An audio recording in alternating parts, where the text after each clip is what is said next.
In 1915, Federico won admission to the University of Granada, although only 17 years old. His first poems date in all probability from that time. This is poetry that reflects the awareness of his homosexuality. He was aware of being different, and he felt isolated and out of things in the Spanish provincialism that prevailed in Granada. But it was an environment that he loved in spite of everything, and which perhaps was his greatest source of inspiration. He once said, "Coming from Granada makes it easier to understand those who are persecuted and to feel sympathy for them. Gypsies, Negroes, Jews. This Moorish thing that we all carry inside of us."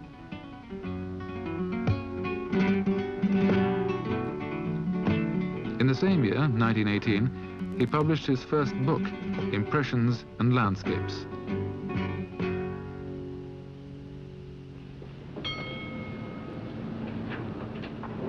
Lorca arrived in Madrid the same year that armistice was signed. The young poet found the capital more to his liking than the calm backwater of Granada. Thanks to a letter of recommendation from a friend of the family, Lorca soon moved to the Residencia de Estudiantes. But during his initial months in Madrid, he lived in various boarding houses. The last of these is on this street, Mirror Street. At this time, he was preparing his first collection of poems, his Libro de Poemas. On the bare mountain, a Calvary, clear water, and centennial olive trees. Through the streets, cloaked men, and in the towers, vanes rotating, eternally rotating. O lost village in Andalusia of the lament.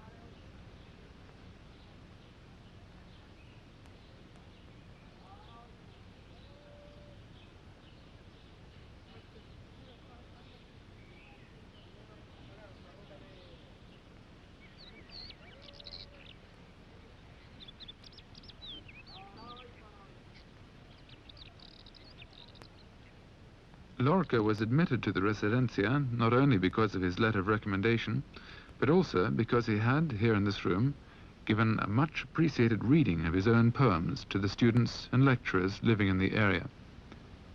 He stayed in the Residencia until 1929. The atmosphere was very relaxed and the education a liberal one. The students associated with the professors and famous people, both from Spain and abroad, frequently stayed there. They included, for example, Juan Ramón Jiménez, who was later, in 1956, to win the Nobel Prize for Literature, the philosopher Ortega y Gasset, Madame Curie, the English astronomer Eddington, and Einstein.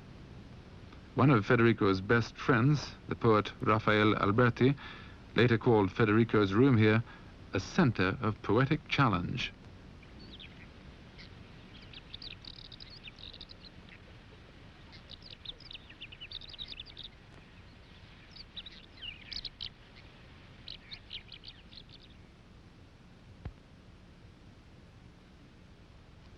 The first occasion a play by Lorca had its opening night was on March the 22nd, 1922, when The Enchanted Butterfly was first produced.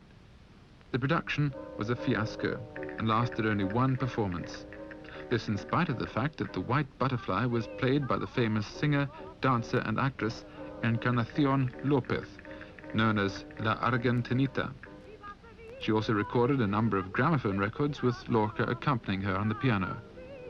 These were songs from Andalusia, arranged by the poet himself. Some of these old records still exist.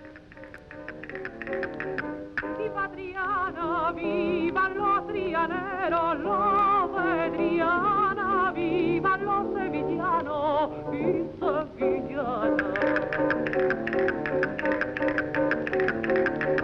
Viva Triana, viva los trianeros, los de Triana, viva los sevillanos y sevillanas. This long stay in the Residencia proved fruitful for Lorca. These years saw the formation of the literary group that was later to be called Generation 27, with names like Cernuda, Diego, Damaso Alonso, Alexandre, and Guillen. Here we see Lorca with Salinas and Alberti.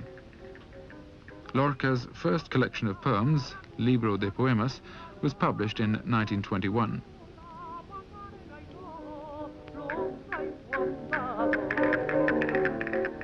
Lorca became friends with Luis Buñuel, and in the early autumn of 1922, a young Catalanian boy came to the Residencia in Madrid to study the painting profession, as Federico used to call it in Madrid. His name was Salvador Dalí. Lorca continued to write poetry while working at the same time on a drama, Mariana Pineda. These years also saw the production of his Romancero Gitano, his gypsy ballads.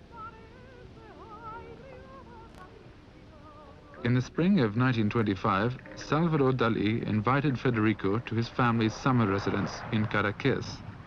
Dalí's sister, Ana María, has unforgettable memories from that time.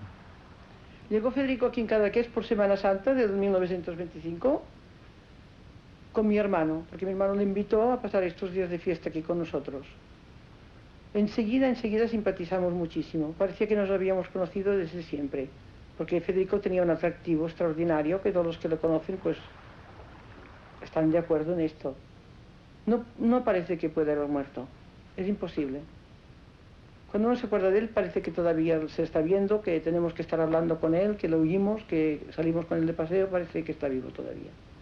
En este dibujo no pone Salvador Dalí, sino que pone Eslavdor Adil. Y luego también en vez de gris pone Gruk y Gris y Black y cosas así, que nada quiere decir nada. Pero esto es porque mi hermano muchas veces, sin saber por qué, hablaba de estas maneras. Y esto a Federico le hacía una gracia tan enorme que luego también empezaba a hablar así. Y si no era que se sabía lo que querían decir, nadie lo hubiese entendido. Y luego a mi hermano también le gustaba mucho hacer un juego que le llamamos el babauet, que figuraba que era un niño muy pequeño y que no sabía hacer nada. Y entonces a Federico le gustaba mucho ayudarle. Mira, ¿ves? Esto se hace de esta manera. Bebe el agua de esta manera, porque si no te mojarás. Y cosas así. Y jugaban con estas grandes tonterías. Pero aparte de esto, tenían unas relaciones inteligentísimas, con unas discusiones estupendas, que están reflejadas perfectamente todo este sentido en la obra de Salvador Dalí, que hizo Federico.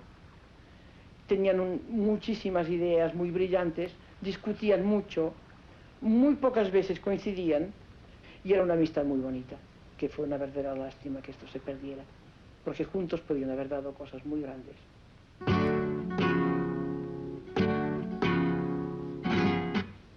Mariana Pineda symbolized for Lorca the libertarian ideals of 19th century Granada. He wrote of her to a friend, white-garbed, hair hanging free, and with a melodramatic gesture close to the sublime, this woman has trodden the secret path of my childhood with her inimitable being. Lorca finished his play, Mariana Pineda, in 1925, 2 years after Primo de Rivera had forced his military dictatorship on King Alfonso XIII. 100 years after the drama of Mariana Pineda, Spain was experiencing the same political climate as it had then, one characterized by anguish and by law and order maintained by the military and by the police. This is why production of the play was delayed.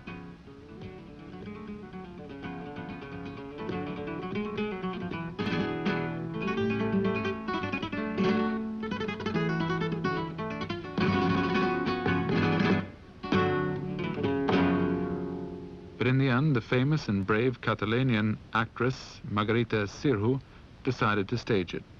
It was performed for the first time at the Goya Theatre in Barcelona on June the 24th, 1927.